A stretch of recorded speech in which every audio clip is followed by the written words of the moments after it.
Uh, Excellency, former President of South Africa, Mr. Thabo Mbeki, Honorable Member of Parliament from India, Shri Anand Sharma, former Deputy National Security Advisor, Ambassador Lata Reddy, dignitaries, friends, good afternoon. It's my great pleasure to speak at this platform today, which has been provided by our very own ORF Foundation, as well as the Thabo Mbeki Foundation. And I'm told Cape Town conversations are held very regularly, and I think it's a very useful platform because, we are engaging in conversations and touching upon contours of our friendship of India with Africa and more particularly South Africa.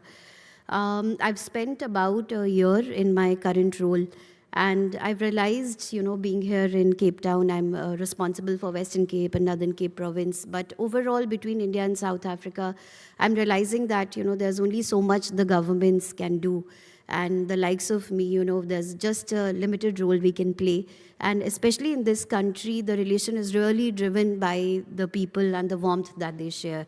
And I think they are the real ambassadors of our countries. And I see that there's a palpable bond and there's a striking commonality in our peoples, perhaps stemming from the shared struggles we've had. There's been a commonality in our history of colonization and the struggle we had for our freedom as well. Another thing which I feel really adds to our relationship is the fact that we have a large Indian diaspora here. We have 1.7 million Indian origin people who live in South Africa. And I think that helps us relate to each other a lot better. And I don't need to speak about the connect Mahatma Gandhi had here because he had his political awakening and then he took these lessons to India. But there's something I find very interesting, something Nelson Mandela had said about Mahatma Gandhi. He said that Gandhi sparked off what we like to call our struggle. And I think it's interesting because it was the continuity in our aspirations, how one motivated the other, and it is this bond that we continue to take forward. And India and South Africa are taking this legacy now into the modern world and into our future as well. We have shared values of equality, inclusion, solidarity. We are standing shoulder to shoulder together as the voice of the global South. We're pushing together for a world where no one is left behind. And in this context, I think it is absolutely amazing how South Africa recently hosted the G20 summit. It was all brilliantly organized, and it was our pleasure that our Prime Minister, Shri Narendra Modi, was here last week to participate in the summit.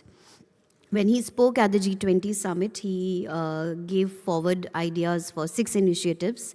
And I think everything he spoke resonates very well, not just with South Africa, but with the whole of African continent. One such thing that he spoke about, which particularly caught my attention, was the proposal for Africa Skills Multiplier Program, which aims to establish a pool of 1 million certified trainers for skilling the youth in Africa. There were other very useful things which came up, which included circularity of critical minerals, which I think is very relevant to India as well as the whole African continent. Prime Minister Modi also talked about open satellite data partnership, and I feel these are all some of the priorities which resonate very well with India and South Africa. We were also very happy that during his stay here, he was able to have yet another bilateral meeting with South African President, Mr. Cyril Ramaphosa. I think the sort of friendship and warmth that our leaders have, that speaks very well of our relationship. I'd like to stop here, but I'll just like to add in the end that I think South Africa has just hosted the G20 summit.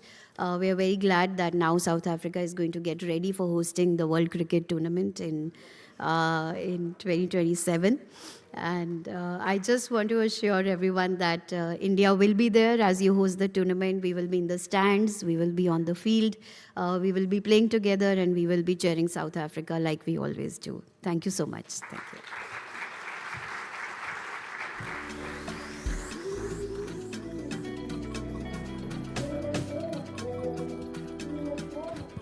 Thank you, ma'am. We'll now be moving into our valedictory address. If I could invite Honorable President Thabo Mbeki, former President of South Africa and patron of the Thabo Mbeki Foundation, to deliver the valedictory address.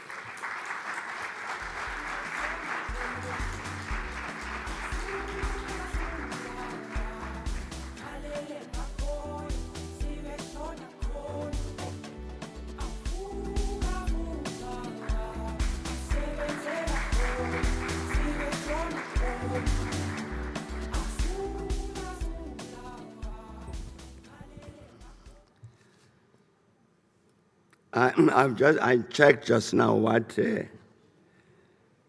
the word valedictory means. I was told it means goodbye. So goodbye. That's the address. But thank you very much indeed for this short opportunity. I won't be long. It does say on our program that there will also be somebody moving a vote of thanks. And so that's not me. But nevertheless, let me start by saying thanks to everybody for coming to this session of the Cape Town conversation. A number of people have remarked about how I've been sitting next to Anand Sharma here for all of the sessions. And I don't know what that means, with a sense of wonder that I've been able to come to all of the sessions. To explain that, for me, this is an important school, a school of learning. We talk here about shaping a just global order as a theme of our session. That's a big issue, shaping a just global order. So it was very important for me to listen to everybody answering this important question. Because there's something we need to do, because this assumes, this aspiration of shaping a just global order, it assumes that there is an unjust global order. That's why we give ourselves this task. And so it was very important for me to listen to everybody, all the panelists, as they spoke on the various topics, all of the people, all of us who participated in this, asked questions and made comments to answer what is indeed an important question. So I really want to say thanks a lot to all the panelists, everybody who participated. For me, it's, as I was saying, it's part of a process of learning. I will maybe to another day I will say something more about how the teachers have behaved. And one of the challenges has been that some of the teachers are better educated than I am, obviously. So they talk about certain things, and the thing flies over my head. Because there are certain things which they assume I know, which I don't know. For instance, we're talking about, I was asking one of my colleagues around our table there, that when people talk about data, what does that mean? Data, when you say there must be a data center, what would it be in that center? To assume that I know it is wrong. And so you speak very eloquently and in a very educated manner about those data centers. But I don't understand a word of it. I'm saying is that one day I will talk about the quality of our teachers. But really, thanks indeed to everybody for coming. I think when we meet next year around this time in the next session of the Cape Town conversation, I think we'll have to keep this topic of shaping a global order. The theme, I think we stay with it. In any case, I think the very fact that there's been a new leadership of the G20 obliges us to keep this theme. Because 12 months hence, I think we'll have to have a look at the global order to see what has happened during the presidency of President Trump of the G20. I'm sure that all of us would remember, many of us, that at the beginning of this year, the US Secretary of State, Marco Rubio, gave a long interview. It was in January this year. So I read this interview. And what was very striking, and I was very pleased, I actually stood up all by myself and gave Marco Rubio a standing ovation. Because he was saying, after the collapse of the Soviet Union, you had what he said was unnatural, abnormal, which is a situation of unipolarity. And he said that was not normal. And what was more normal, he said, was multipolarity. That's when I stood up and clapped. That the US Secretary of State would say a thing like that. It was abnormal that you had a situation where the US was the sole global power which could tell everybody what to do, the world policeman. That was not natural, he said. What was more normal, as I was saying, he says, was a multipolar world. And then he says, he mentions a number of countries.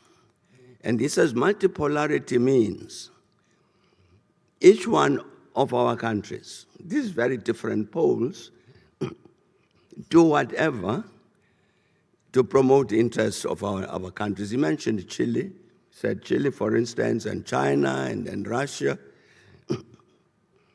And then he said there are also some rogue states, mentioned a number of countries,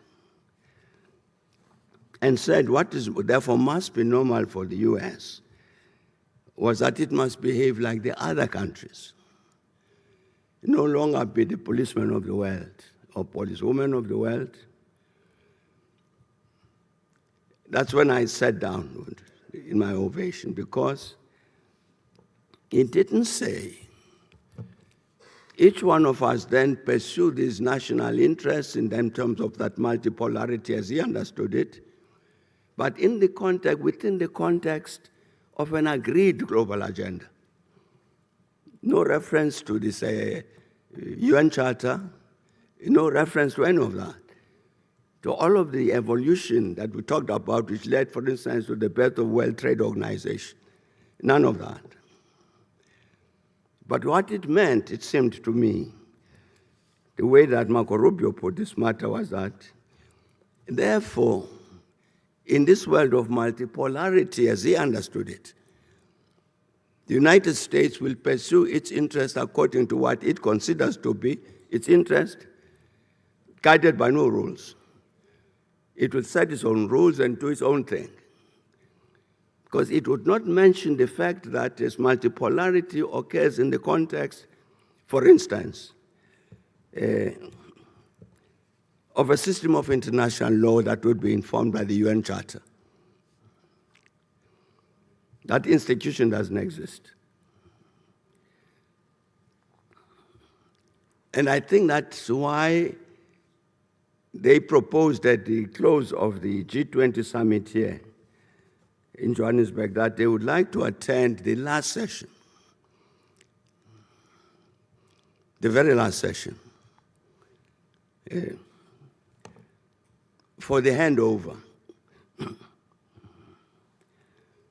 And all they wanted, in my understanding, was a handover of the gavel,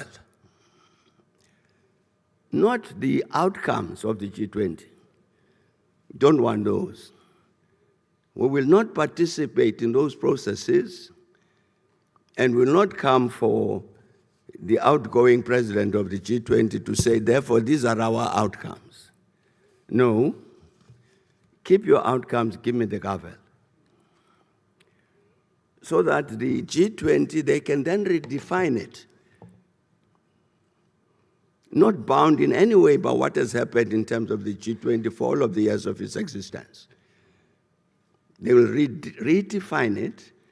I'm saying, having openly said, don't hand over to us the outcomes of your session. We don't want them. So what is that going to do to the global order?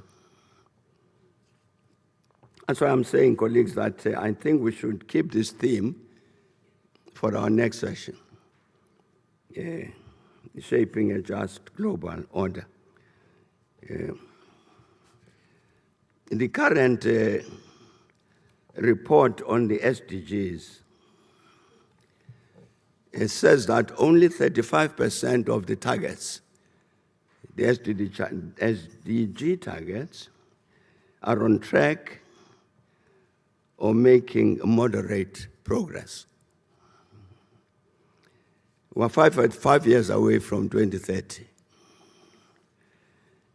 And only 35% of the targets are on track or making moderate progress. And the report says, as I'm sure all of us have seen, I quote, "We face a global development emergency." We face a global development emergency.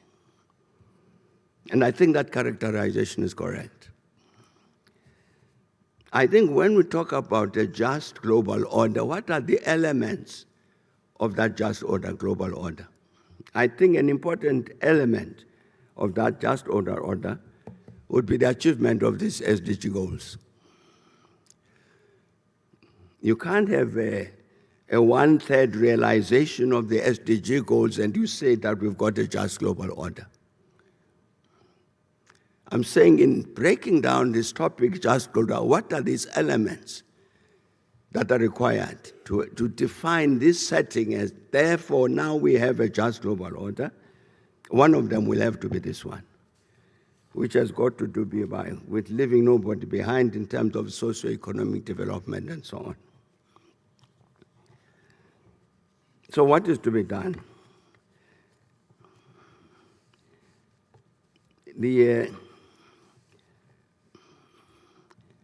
This figure, 35, won't translate into 85% in 5 years' time, unless you have major capital transfers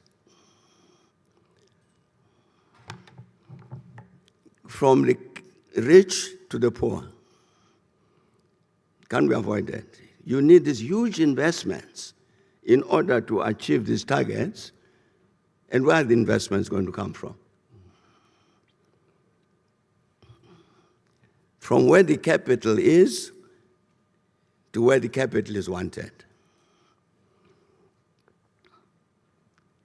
How to achieve that? What is it that needs to be done to effect that mobilization? All of us are very familiar with what happened, for instance, with the Marshall Plan, which required capital transfers from the United States. It made its own contribution to the victory against Nazism, but there was no destruction in the US, but destruction in Europe. So, of course, the Americans were very worried because you had a huge communist party in France, you had a huge communist party in Italy, and we were very worried that in terms of that ideological divide, you might have these Western countries shifting towards the Soviet Union. So we must intervene in order to stop that. It's essentially what informed the Marshall Plan, and therefore these capital transfers from the US to Western Europe in order to achieve a particular political objective. I'm sure that our colleagues here from Japan would also tell a similar story about the attention that the US paid to Japan. Again, you see the emergence of a China led by the Communist Party of China. And in that situation, we needed to act in particular ways, which is what, in fact, led the Americans, for instance, to Vietnam. It was this conflict to defeat global communism.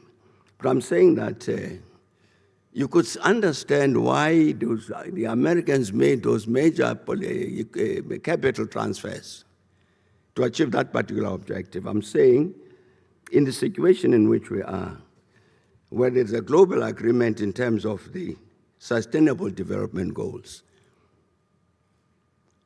what should we do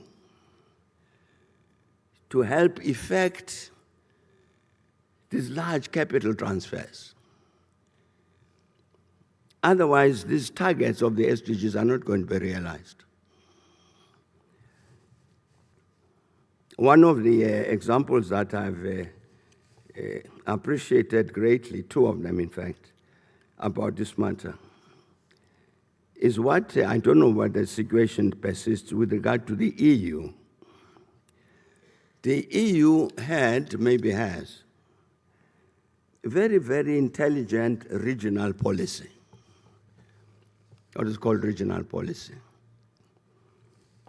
Once the EU said we have a common market, economic market, also took an important and logical decision that we need a common playing field.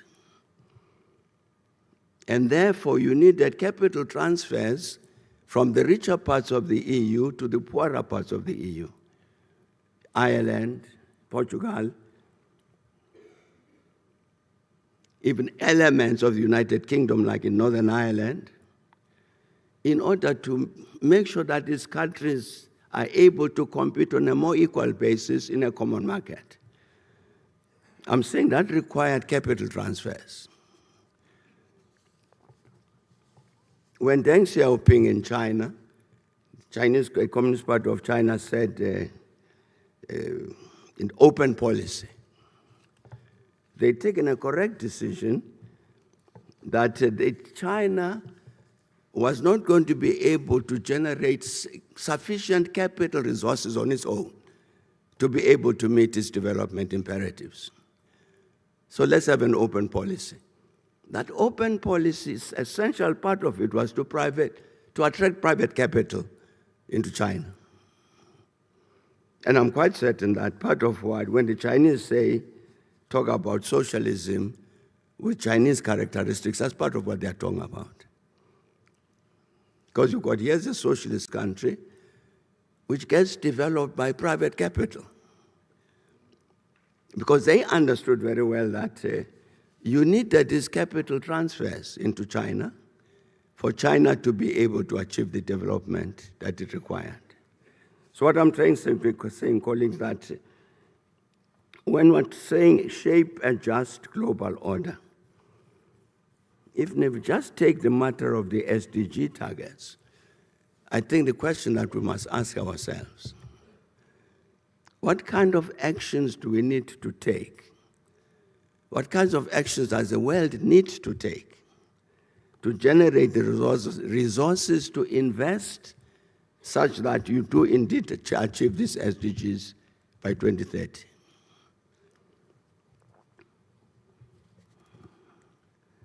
So I'm saying even just the history of the EU, how the EU handled the matter of making sure that the poorer members were able to develop and therefore compete on a more even basis within a common market, they understood very well that you've got to take some resources, capital from the richer countries of the EU to the poorer ones to help them to develop.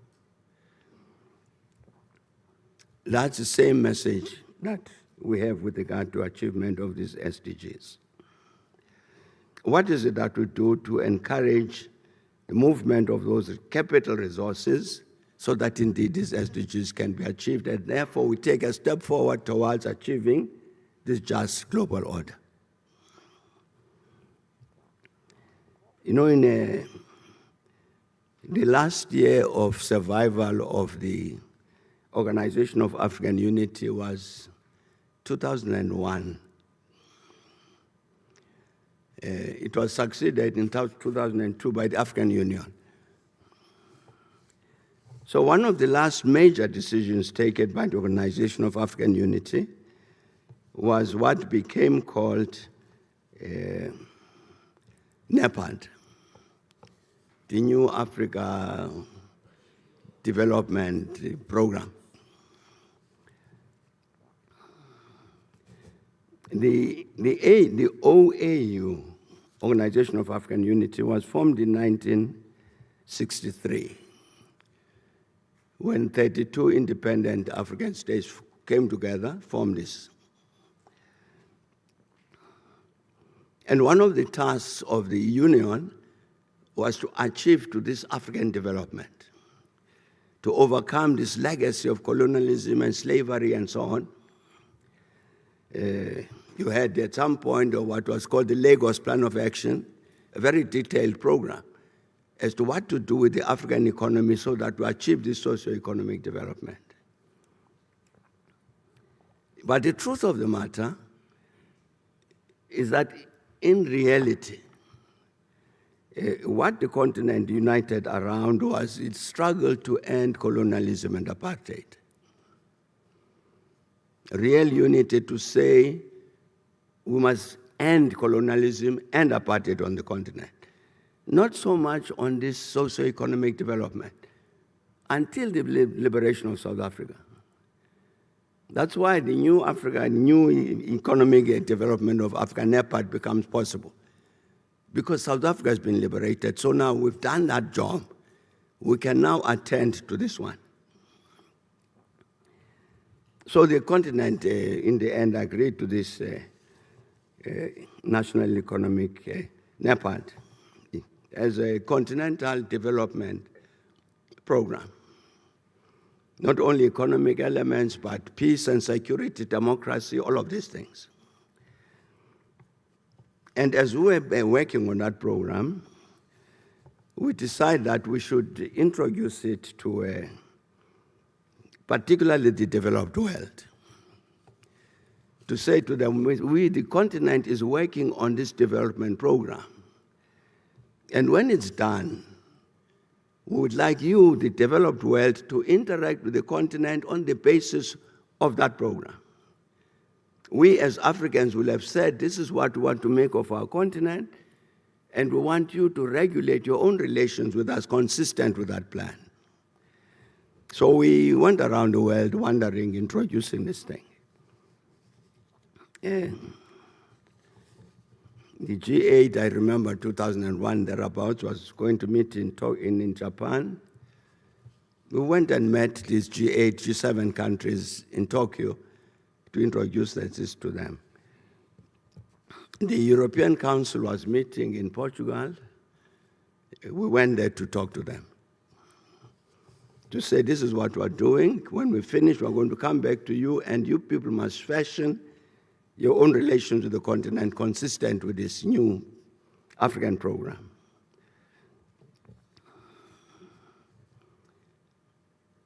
And cut a long story short, the G8 met in Canada in 2002 and adopted what was called the G8 Africa Action Plan. A very, very good plan. The Prime Minister of Canada at the time was a very good man, Jean Chrétien.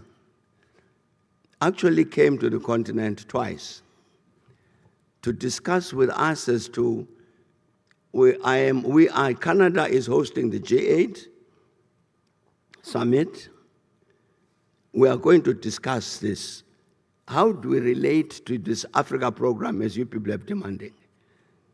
So in the end, I'm saying the G8 Africa Action Plan was adopted in Canada in 2002.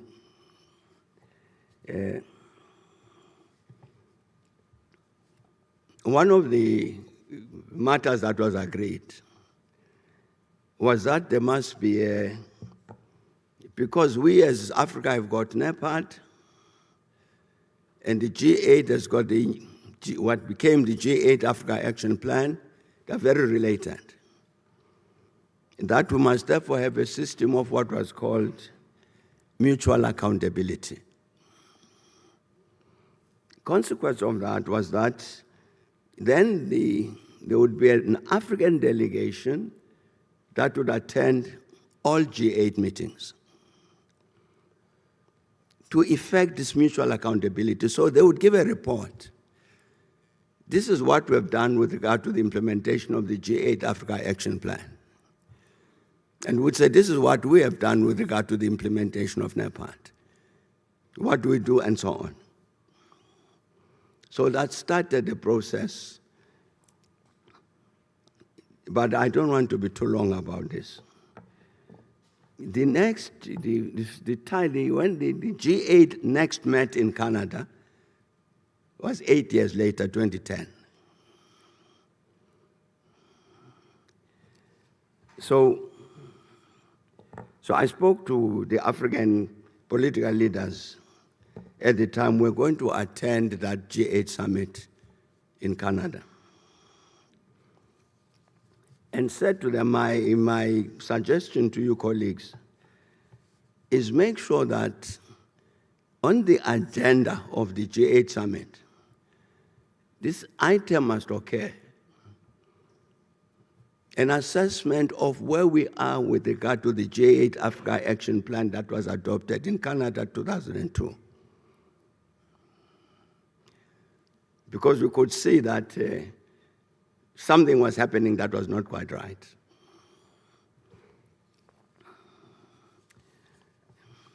And the consequence of that was that the host government refused, completely refused, that the item of a decision of the G8 8 years earlier should be discussed.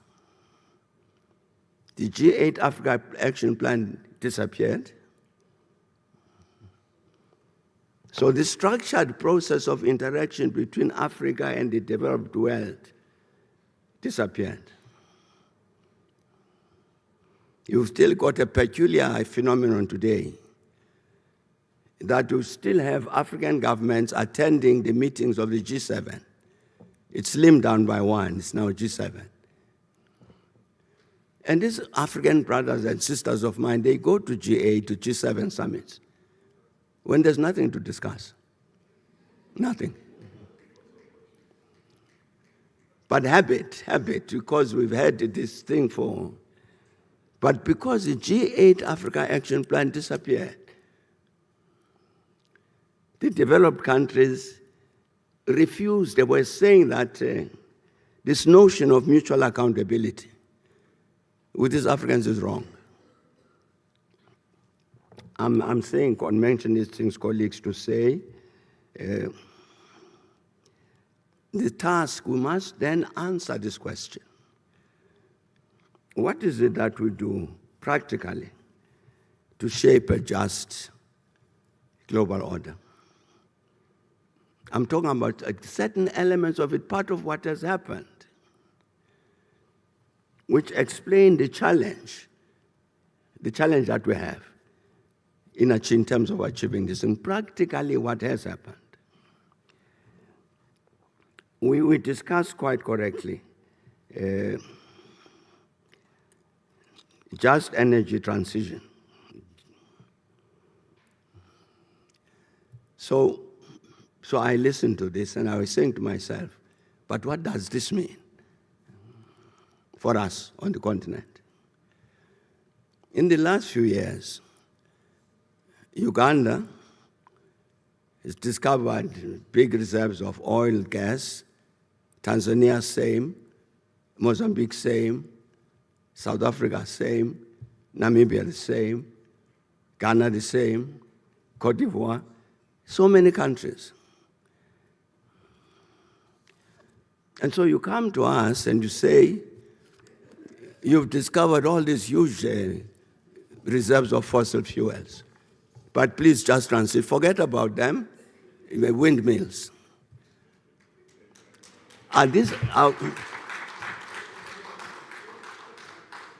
Even these concepts of correct ones, common but differentiated responsibilities, those concepts disappear through the window. Because So I look at this thing and I say, but how do these Europeans come to the continent and say to Uganda, to Kenya, to Mozambique, we've heard the story about what you've discovered, but forget about them. Solar energy, windmills. It's not going to happen. It can't. This country is faced with a big challenge. Maybe 90% of our electricity comes from coal-fired power stations. The same demand, just energy transition. We've shut down one coal-fired power stations because of that. It's been retired and transformed into one of these renewable energy things. I've seen a report by the electricity company which says that when that power station was operating at full capacity, it was producing 1,000 megawatts of electricity. Now they've converted it now into solar or something. I think it's solar. It's producing a fifth of 200 megawatts. So your just transition has reduced the capacity to generate electricity. And you know, there's a province here, the Northern Cape, where everybody says this would be the best place, one of the best places for the windmills, and even the big farms for solar panels and so on to generate this electricity. The challenge with regard to that, scientifically that's correct. You need to build the grid to bring that electricity to the areas of human settlements. The cost of it, of building the grid, is higher than the cost of building those generating stations. The consequence of which, for instance, is I know of one area in the country where they've got some big development, and we're going to use renewable energy, which are going to be generated for somewhere else in the country. And that particular company which wanted to do something in one of the provinces were told that you'll have to wait until 2032 before electricity comes from this renewable source. Because the grid is not there, doesn't exist to bring the electricity from wherever it's generated to these populated areas. But the South Africans, where we are, the developed world said, we want to assist you with this just transition, and we commit these billions of dollars to help you. The problem with that is billions of dollars as loans. So we must acquire dollar-denominated loans in order to achieve this just energy transition. It doesn't make sense. In terms of the development challenges of the continent, I'm saying that even concepts which are very normal in the context of all this discussion about the climate, common but differentiated responsibilities, that vanishes. The differentiated part disappears. Then you have common responsibilities. I'm saying all these things, colleagues, in order to say, in the context of this objective, a just global order, we've got to answer the question, practically, what is it that we do in order to achieve that? And our prescriptions cannot be wrong, you can't make a wrong prescription in order to cure a disease. So, many years ago, 2010, the 2010 G20 summit was held in South Korea, Democratic Republic of Korea. An important document was adopted there. It was called the Seoul the City, Development Consensus for Shared Growth. That arose from the discussion of the response to the 2008-2009 global financial crisis. That crisis would impact in a particular way on the developing countries, and therefore you needed this, what then emerged as the Seoul Development Consensus for Shared Growth, the particular program to address the developing countries. It was done. It was adopted in Seoul in Korea and died there. So the commitment that was made by the G20 for development, for shared growth, as here's a definite program. You won't find it in the declaration that is issued. There's no reference to it. So I'm saying that commitment that was made even by the G20 about development in terms of the developing countries in the context of that crisis, that commitment ceased to exist. So what do we do? Now, it would seem to me that, let me say, one of the things that a person like myself can't run away from is that we come from, we're products of a liberation struggle. At some point in terms of our own struggle here, the world responded in a particular way to the struggle that was taking place here. And you had a global anti-apartheid movement, which was everywhere in the world and truly global. The peoples of the world took on this responsibility to say, this crime against humanity is offensive to all of us as human beings, and it must come to an end. Those of us who are old enough would recall that this was also during the same period that you had this intense struggle in Vietnam.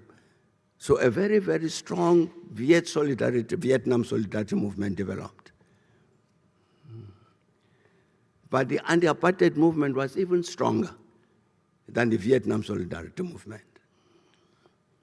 I'm saying the world took on a responsibility. It said, this is a crime against humanity, and it's our common responsibility as human beings to respond. I'm saying that, colleagues, in order to say this, can we not go back there and say this just global order is as important to the people of Southern Africa and Africa, of Asia, as it is important to the people of the United States?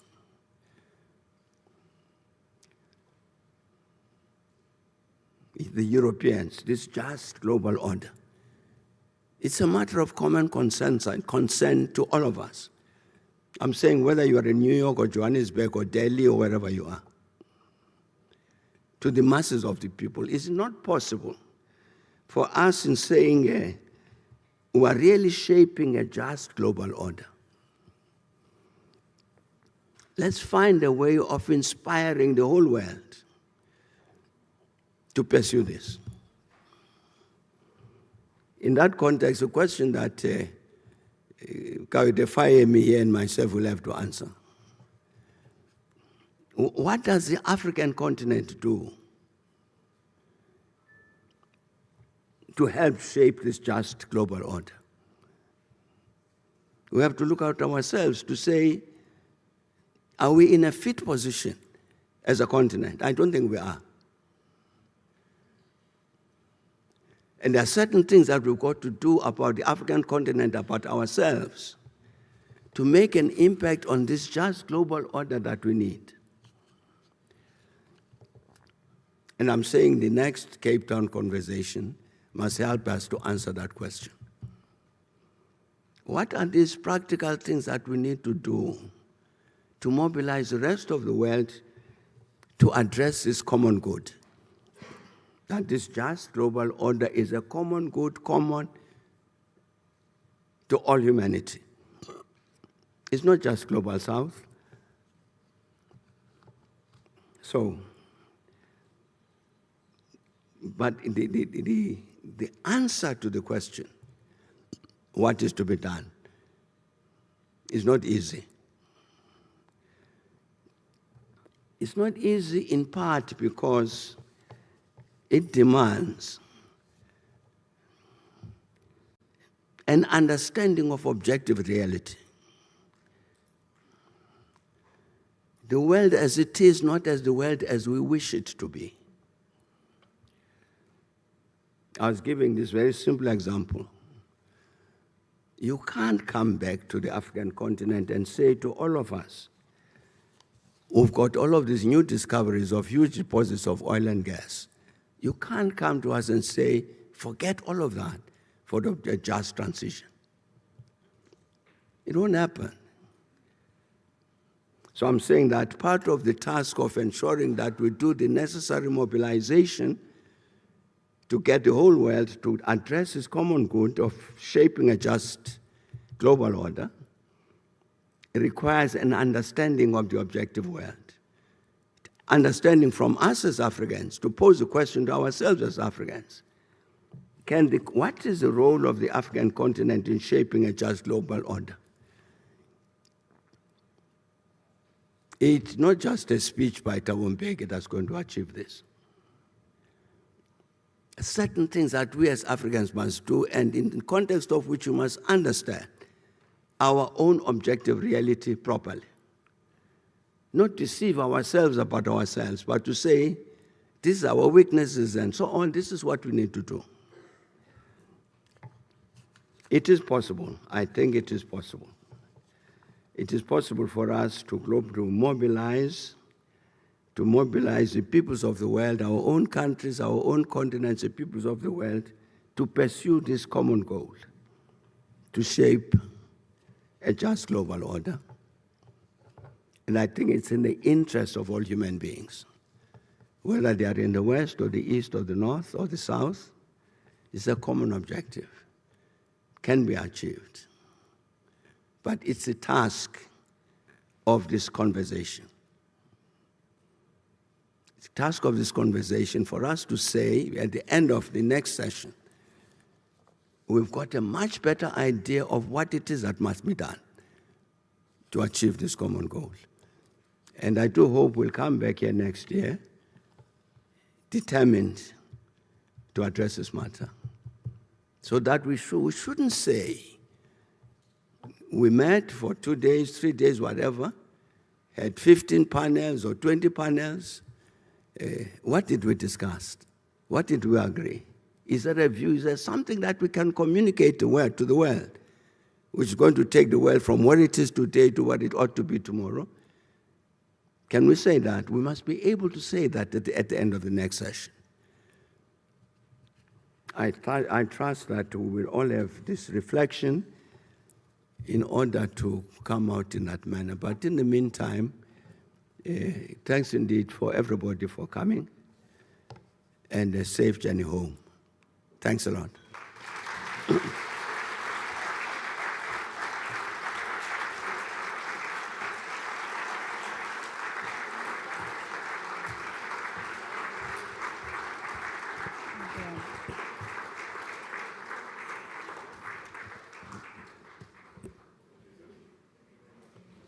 Thank you very much, President Mbeki.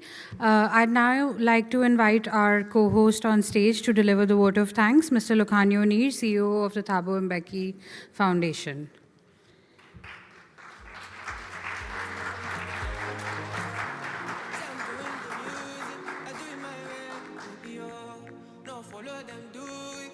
cha-cha, baby, oh. My family's winning, it's with me inside, but President Mbeki, Your Excellencies, ladies and gentlemen, as we conclude what we can all agree has been a very successful session of the third Cape Town conversation, mine is to deliver a very, very short vote of thanks on behalf of the Thabo Mbeki Foundation. Well aware that we were promised lunch at 2, and so I intend to be as short as I've promised. First and foremost, I must thank our co-hosts and fellow travelers on this journey, the Observer Research Foundation, to our brother Samir and your team, specifically Pulkit, Shub and Sukmani. Thank you for your rigor and your friendship. You are truly the engine of the success of this event. To make a gathering of this magnitude possible, it requires partners who do not just simply write checks to us or send us money, but who believe in a vision for an African renaissance and a just global order. Specifically, we extend our heartfelt thanks to the ABSA Group, to Anglo Gold Ashanti, and to the United Nations in South Africa. However, as we prepare to leave this hall this afternoon, we must pause for a moment of sober reflection. We're currently witnessing the completion of a historic 4-year cycle of the developing nation G20 presidencies, from Indonesia to India to Brazil, and now concluding with South Africa in 2025. We have held the pen, but the question that must confront us now is, what do we do tomorrow? We've spent 3 days under the banner of Renew and Rebuild, shaping a just global order. Thinking and dialogue are definitely important. They are the seeds of change. But as the Thabo Mbeki Foundation, our fundamental interest is praxis, as President Mbeki was eloquently stating a few minutes ago. It is action, it is a tangible application of the ideas we have debated and discussed here. We must recognize that the G20 is an important forum. It gathers the powerful, yet it remains a non-binding forum. It cannot be our only hope. As the Speaker of the South African National Assembly reminded us yesterday, we need a multilateralism for the people, by the people, a multilateralism of the people, by the people, and for the people. We should be unrelenting in pursuit of a multilateralism that serves all of us, not just a select few. Off the back of this event, therefore, we must reaffirm to the world at large that the Global South is very much alive, relevant, and will continue making the necessary interventions so as to ensure that the poor and the marginalized can walk tall as equals among the people of the world. So as you travel back home, we ask you to take the spirit of the Cape Town conversation with you. But let us ensure that when we meet again, we do not just report on what we said, but on what we did. To the staff of the Thabo Mbeki Foundation and the volunteers, under the leadership of Pindile Ndlovu, who worked tirelessly behind the scenes, thank you. Lastly, to our patron, President Mbeki, thank you for your continued guidance and for refusing to let us settle for mediocrity. Safe travels to you all. The struggle for a just world continues, but with the ideas shared here, victory is certainly closer. Thank you very much.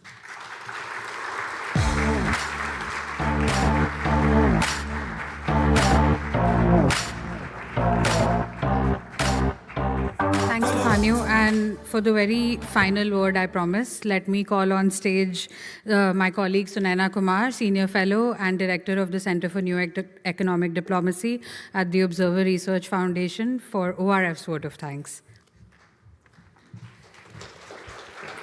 Thank you for your patience. Going to keep this as short as possible. We've had 3 days of engaging and energizing conversations.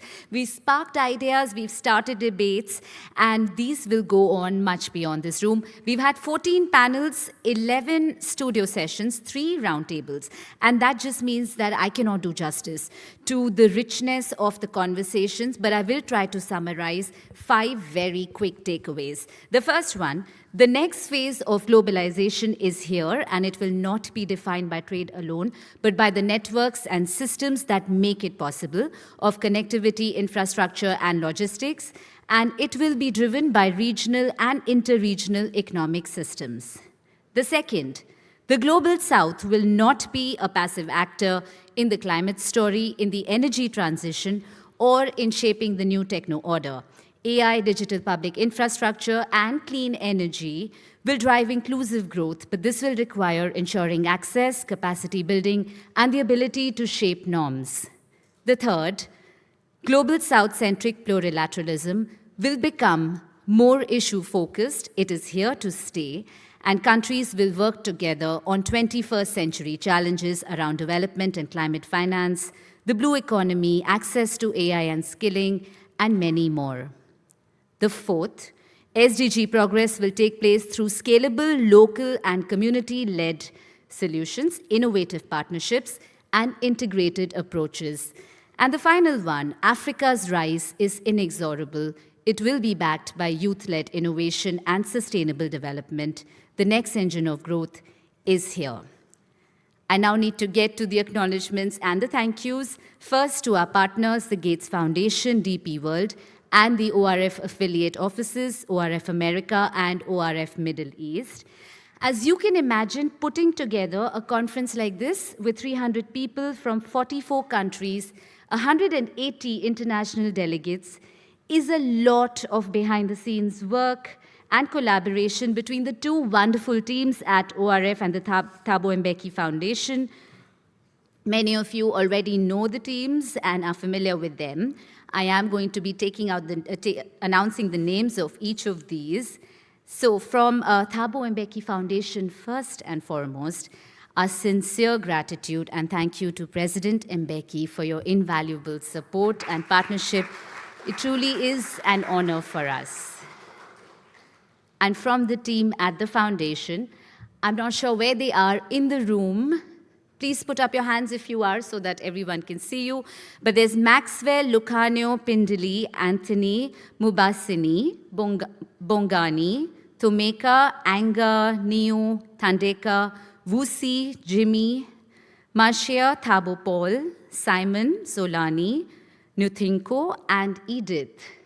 Thank you very much. And from ORF, I'm very proud to be part of this team. Thank you to Samir Saran for his inspiring leadership, and also the wonderful team at ORF, some of whom are standing right there. Pulkit, Sukhmini, Shubh, Stelin, Anjali, Srijan, Amir, Vivek, Roshni, Fiza, Samir B, Asad, and Arjun. A big thank you to all of our speakers. And none of this would have been possible without you, our audience, for your active participation. Thank you for bringing your questions, your reflections. We will now see you at Cape Town Conversation in 2026.